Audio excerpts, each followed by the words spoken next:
ating mga ingredients. 1 cup na condensed milk. Kahit anong brand pwede, basta condense.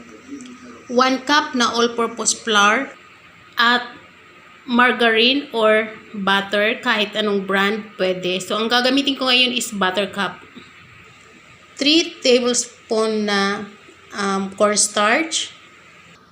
1 tablespoon na vanilla essence. 3 eggs. Ipag-separate natin yung ating white and yellow. At 1 tablespoon na baking powder. So, ito na lahat yung ating mga ingredients at umpisahan na natin yung ating pagluluto. Hello guys! Welcome back to Hilda's Kitchen Vlog. For today's video, magluluto tayo ng condensed milk. Nung nakaraan, nagluto tayo ng condensed milk. Ilalagay ko rin sa ating description box. Condensed milk with chocolate yun. So, ngayon, condensed milk. So, pinakita ko na sa inyo yung ating ingredients. So, ayan, umpisahan na natin yung ating pagluluto. Una natin gawin, i-separate natin yung ating egg yolk and egg whites. Dahan-dahan lang, baka mabasag yung ating yellow. Importante yung ating yellow ay buo. Ayan.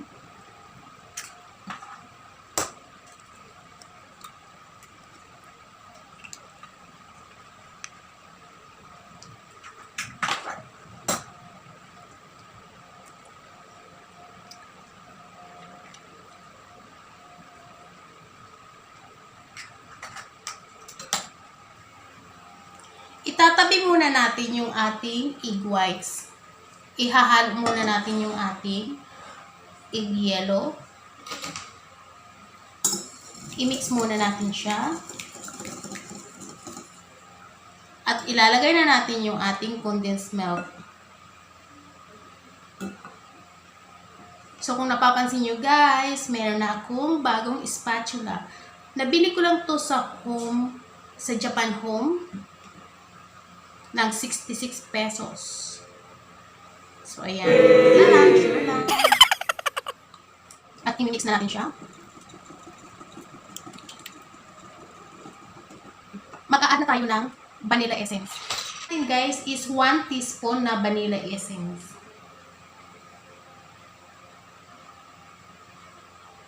Ayan. I-mix natin. At maglalagay na tayo ng butter. Ilalagay ko na yung butter natin.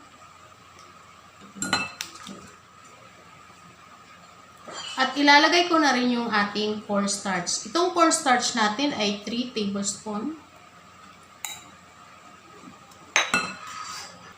At ilalagay ko na rin yung ating 1 cup na all-purpose flour. Isisift natin para yung mga buo-buo hindi masama, mahihiwalay. At yung ating 1 tablespoon na baking powder. Itong aking takalan, spoon ko is teaspoon to, kaya 2 nito. Ayan.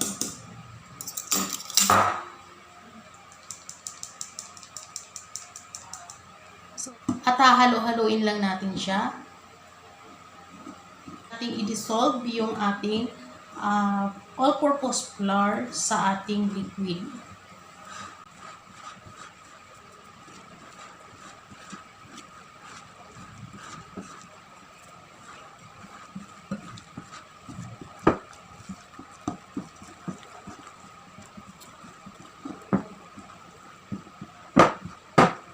Hahaluin lang natin siya guys.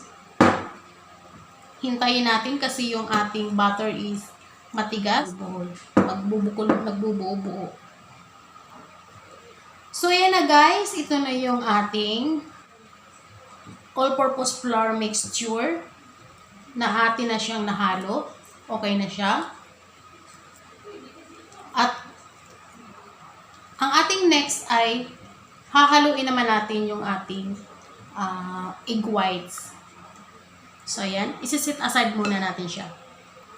Ito na guys yung ating egg whites. Kasi wala tayo ng electric mixer. So, ito na naman ulit yung ating gagawin.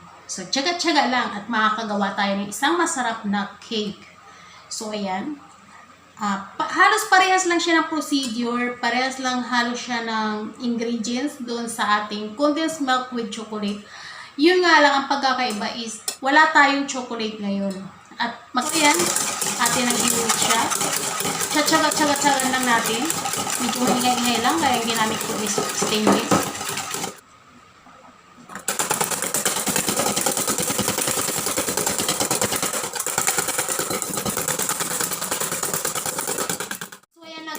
Nakagawa na tayo ng ating egg whites. Nakagawa na tayo ng isang egg whites na whisk na natin siya. So, ayan guys. Ipaghahaluin na natin yung dalawa natin mixture. Ihalo-halo ko ulit siya kasi nalib natin siya ng mga ilang minutes. Dahil naghalo tayo ng ating egg whites. So, imimix ko siya ulit kasi yung kanyang butter. Alam nyo guys, ang bango niya. Ang bango niya, ang sarap ng amoy. Dahil sa vanilla essence ito. And yung butter ko kasi na ginamit is butter cup. Masarap yung amoy. Try nyo yun. Medyo mas mura pa siya.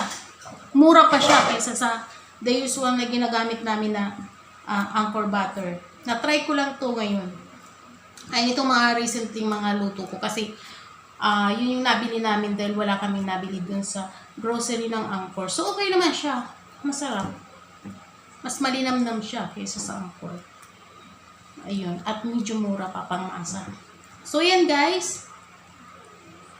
Mukhang wala nang nagbukol-bukol. Wala nang nagbuubo sa ating. Ay, meron pa. So, guys, itutuloy ko muna ha. Kailangan mag-melt muna yung butter. May nagbubuo pa siya. So, hahalo-haluin pa natin. Upang lahat ng butter ay mag-melt. So, yan na guys. Okay na yung ating all-purpose flour mixture. Ipiplit na natin yung ating egg whites. So, ganun lang kasimple guys. At ihahalo na natin. Dahan-dahan lang. So, diba? Wala rin akong mixer. Hindi pa ako nakakabili. May mixer ako. Ayoko gamitin. Sobrang luma na nakakatakot.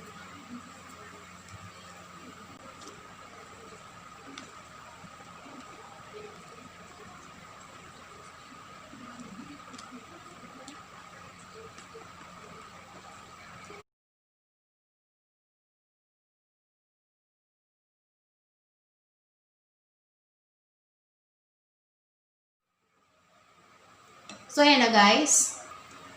Ayun na guys, nahalo na natin. Ilalagay na natin siya sa ating kung saan tayo mag-i-steam. Ayan na guys, wala akong lagayan na stainless na baking pan. Meron ako dito ng Pyrex. So, pwede ito kasi ito ay Pyrex. Dito rin natin ginamit yung ating condensed milk with chocolate milk dati. So, ilalagay na natin siya. First, lalagyan muna siya natin ng konting oil.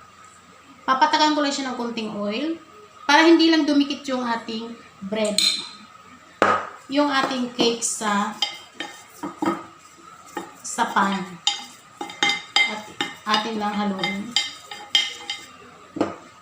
At ilalagay na natin yung ating mixture.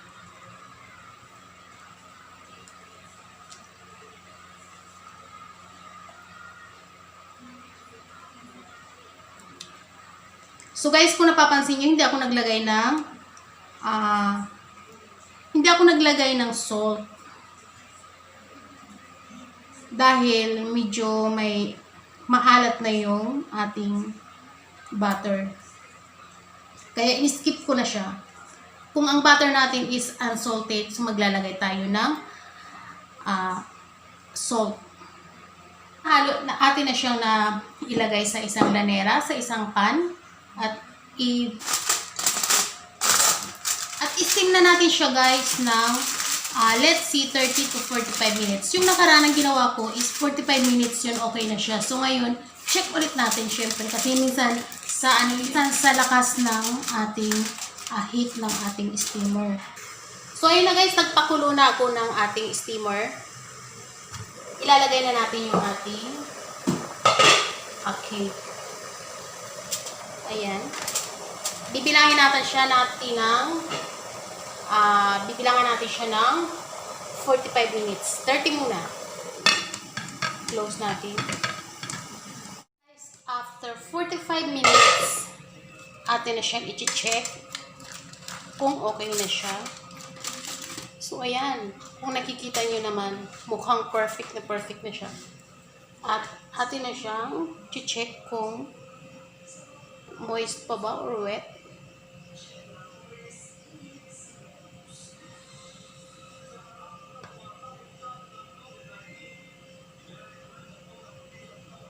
So, okay na siya, guys.